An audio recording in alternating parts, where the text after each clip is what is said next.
The Telltale Heart by Edgar Allan Poe. True! Nervous! Very, very dreadfully nervous I had been, and am. But why will you say that I am mad? The disease has sharpened my senses, not destroyed, not dulled them. Above all else was the sense of hearing acute. I heard all things in the heaven and in the earth. I heard many things in hell. How, then, am I mad? Hearken, and observe how healthily, how calmly I can tell you the whole story. It is impossible to say how first the idea entered my brain, but once conceived it haunted me day and night.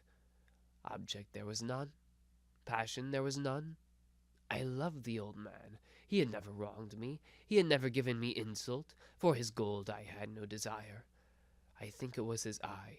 Yes, it was this. He had the eye of a vulture, a pale blue eye with film over it. Whenever it fell upon me, my blood ran cold, and by so many degrees, very gradually, I made up my mind to take the life of the old man, and thus rid myself of the eye forever. Now, this is the point. You fancy me mad. Madmen know nothing. But you should have seen me. You should have seen how wisely I proceeded, with what caution, with what foresight, with what dissimulation I went to work. I was never kinder to the old man during the whole week before I killed him, and every night, about midnight, I turned the latch of his door and opened it, oh so gently. And then, when I made an opening sufficient for my head, I put in a dark lantern, all closed so that no light shone out. And then I thrust in my head. Oh, you would have laughed to see how cunningly I thrust it in. I moved it so slowly, very, very slowly, so that I might not disturb the old man's sleep. It took me about an hour to place my whole head within the opening so far that I could see him as he lay upon his bed. Ha ha ha! Would a madman have been so wise as this? And then, when my head was well within the room, I undid the lantern cautiously, oh so cautiously, for the hinges creaked. I undid it just so much that a single thin ray fell upon the vulture eye, and I did this for 7 long nights, every night, just at midnight. But I found the eye was always closed, and so it was impossible to do the work, for it was not the old man who vexed me, but his evil eye. And every morning when day broke, I went boldly into the chamber, and spoke courageously to him, calling him by name in a hearty tone, and inquiring how he had passed the night. So, you see, he would have been a very profound old man indeed, to suspect that every night just at 12 I looked in upon him while he slept. Upon the 8th night, I was more than usually cautious in opening the door. A watch's minute hand moves more quickly than did mine.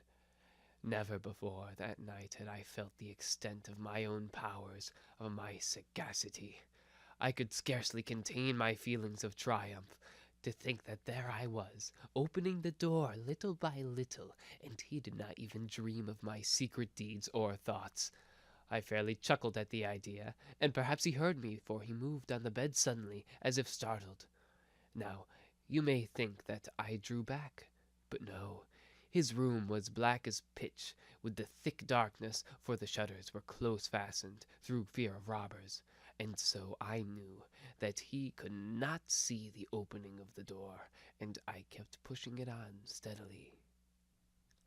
I had my head in, and was about to open the lantern, when my thumb slipped upon the tin fastening, and the old man sprang up in the bed, crying out, "Who's there?"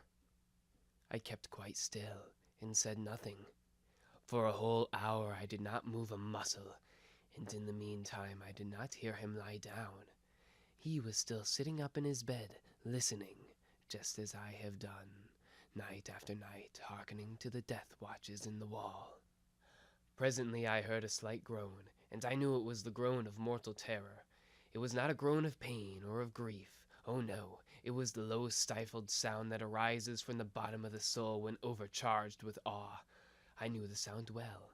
Many a night, just at midnight, when all the world slept, it has welled up in my own bosom, deepening, with its dreadful echo, the terrors that distracted me. I say I knew it well. I knew what the old man felt and pitied him, although I chuckled at heart. I knew that he had been lying awake ever since the first slight noise, when he had turned in his bed.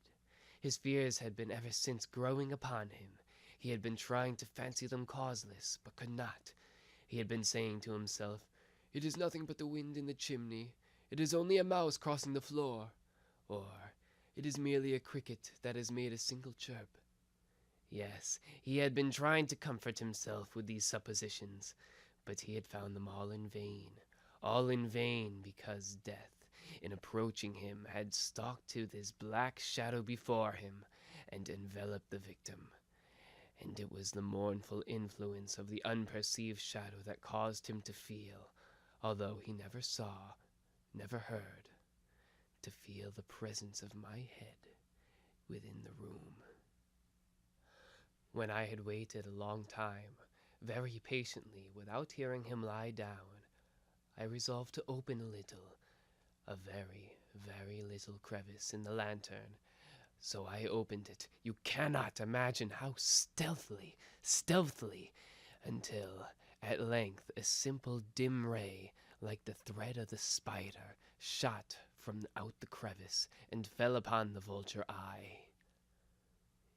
It was open. Wide, wide open, and I grew furious as I gazed upon it. I saw it with perfect distinctness, all a dull blue, with a hideous veil over it that chilled the very marrow in my bones. But I could see nothing else of the old man's face or person, for I had directed the ray, as if by instinct, precisely upon the damned spot. And have I not told you that what you mistake for madness is but over-acuteness of the sense? Now I say, there came to my ears a low, dull, quick sound, such as a watch makes when enveloped in cotton. I knew that sound well, too. It was the beating of the old man's heart. It increased my fury, as a beating of the drum stimulates the soldier into courage. But even yet, I refrained and kept still. I scarcely breathed. I held the lantern motionless. I tried how steadily I could maintain the ray upon the eye.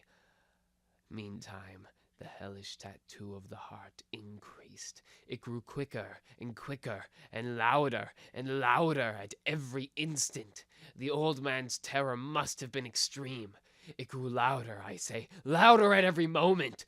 Do you mark me how well I have told you that I am nervous? So I am. And now that the dead hour of the night, amid the dreadful silence of that old house, so strange a noise as this excited me to uncontrollable terror. Yet for some minutes longer I refrained and stood still. But the beating grew louder. I thought the heart must burst.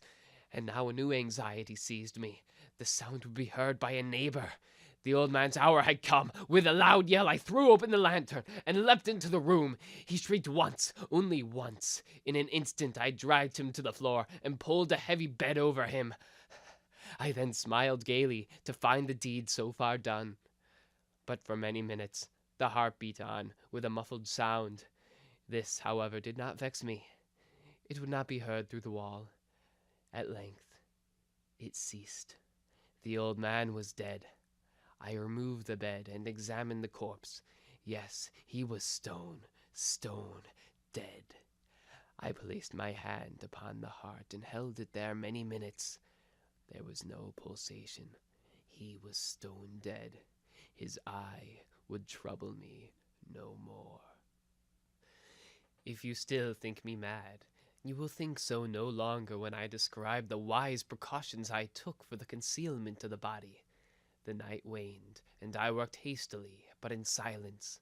First of all, I dismembered the corpse. I cut off the head, and the arms, and the legs. I then took up 3 planks from the flooring of the chamber, and deposited all between the scantlings. I then replaced the boards so cleverly, so cunningly, that no human eye, not even his, could have detected anything wrong. There was nothing to wash out. No stain of any kind, no blood spot whatever. I had been too wary for that. A tub had caught all. When I had made an end of these labors, it was 4 o'clock, still dark as midnight. As the bell sounded the hour, there came a knocking on the street door. I went to open it with a light heart, for what had I now to fear? There entered 3 men, who introduced themselves with perfect suavity as officers of the police. A shriek had been heard by a neighbor during the night. Suspicion of foul play had been aroused, information had been lodged at the police office, and they, the officers, had been deputed to search the premises. I smiled, for what had I to fear? I bade the gentleman welcome. The shriek, I said, was my own in a dream. The old man I mentioned was absent in the country. I took my visitors all over the house. I bade them search well. I led them at length to his chamber. I showed them his treasures, secure, undisturbed. In the enthusiasm of my confidence, I brought chairs into the room, and desired them here to rest from their fatigues, while I, myself, in the wild audacity of my perfect triumph, placed my own seat upon the very spot beneath which reposed the corpse of the victim. The officers were satisfied. My manner had convinced them. I was singularly at ease. They sat, and while I answered cheerily, they chatted of familiar things. But ere long I found myself getting pale, and wished them gone. My head ached, and I fancied a ringing in my ears. But still they sat, and still chatted. The ringing became more distinct. It continued and became more distinct. I talked more freely to get rid of the feeling, but it continued and gained definiteness, until, at length, I found that the noise was not within my ears. No doubt I now grew very pale, but I talked more fluently and with a heightened voice. Yet the sound increased, and what could I do? It was a low, dull, quick sound, much such a sound as a watch makes when enveloped in cotton. I grasped for breath, and yet the officers heard it not.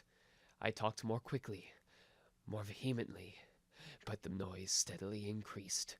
I arose and argued about trifles, in a high key and with violent, steady strides, as if excited to fury by the observations of the men. But the noise steadily increased. Oh God, what could I do? I foamed, I raved, I swore. I swung the chair upon which I was sitting and grated it upon the boards, but the noise arose over all and continually increased. It grew louder, louder, louder. And still the man chatted pleasantly and smiled. Was it possible they heard not?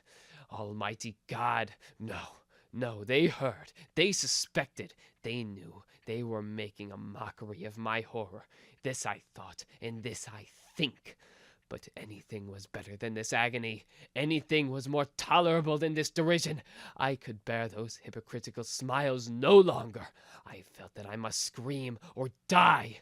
And now again, hark! Louder! Louder! Louder! Louder! Villains! I shrieked. Dissemble no more! I admit the deed. Tear up the planks. Here, it is the beating of his hideous heart.